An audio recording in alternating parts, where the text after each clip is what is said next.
In this video, we'll show you how to properly cut Brentwood tube settler modules for installation.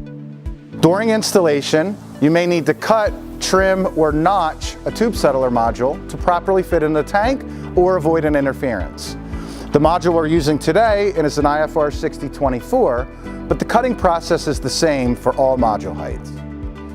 Chainsaws, reciprocating saws, hand saws, concrete saws, and hot wire cutters are all acceptable tools for cutting tube settler modules. Although hot wire cutters offer the cleanest cut, this method is also more time-consuming. Toxic fumes are released when plastic is melted, so hot wire cutting should only be done using proper safety precautions, preferably outdoors in a well-ventilated area.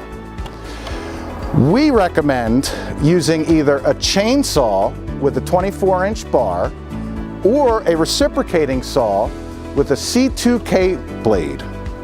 C2K blades were specifically designed to safely and cleanly cut plastic media, so they're our preferred attachment for reciprocating saws. If you're using a chainsaw in a potable water application, it's important to use a food grade oil instead of typical bar chain oil. Vegetable oil or other seed-based oils are acceptable. If the installation isn't at a drinking water facility, then any oil can be used. Tube settlers are usually cut outside of the tank to keep debris out. A drop cloth or tarp can be placed underneath the cutting area for easier cleanup. Before you cut, keep in mind that PVC becomes increasingly brittle as temperatures drop. If the temperatures fall below zero or freezing, there is a greater potential for cracking and breaking during cutting. One of the most common reasons for cutting is to shorten a row of tube settlers. Modules are supplied in standard 2-foot length increments, so they sometimes need to be trimmed to fit. To start, make a vertical cut at the top of the module and work downward. When possible, the cut edges should be installed against the wall or other interference, so make sure that you're cutting the correct end. Refer to our module nesting instructions for proper installation orientation. Another common reason for cutting is to accommodate basin width. Similar to end cuts, begin at the top of the module and work downward along one side, then continue the cut along the length of the module. Remember to pay attention to the installation orientation so that the correct side is cut and placed against the wall.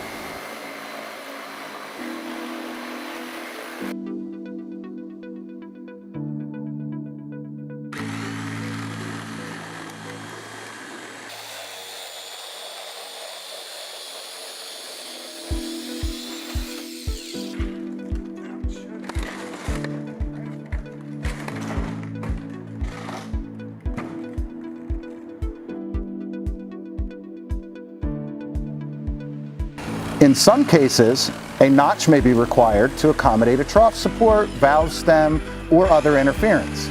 In these situations, carefully measure and mark the location to be cut. In this example, we'll assume notching is needed for trough supports. Make cuts on each side, then insert the bar downward to remove the notched section.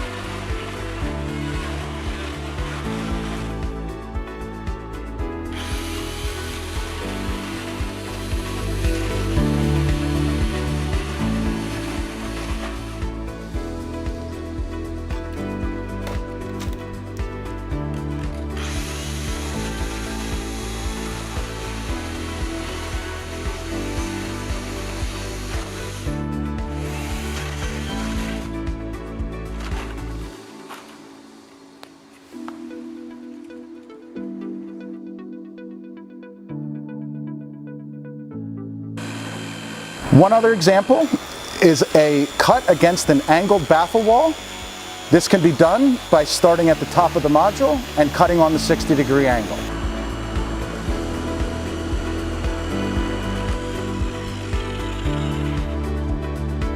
For each of the various cuts we've demonstrated, you want to be as precise as possible with a recommended tolerance of 1/2 inch or about 13 millimeters.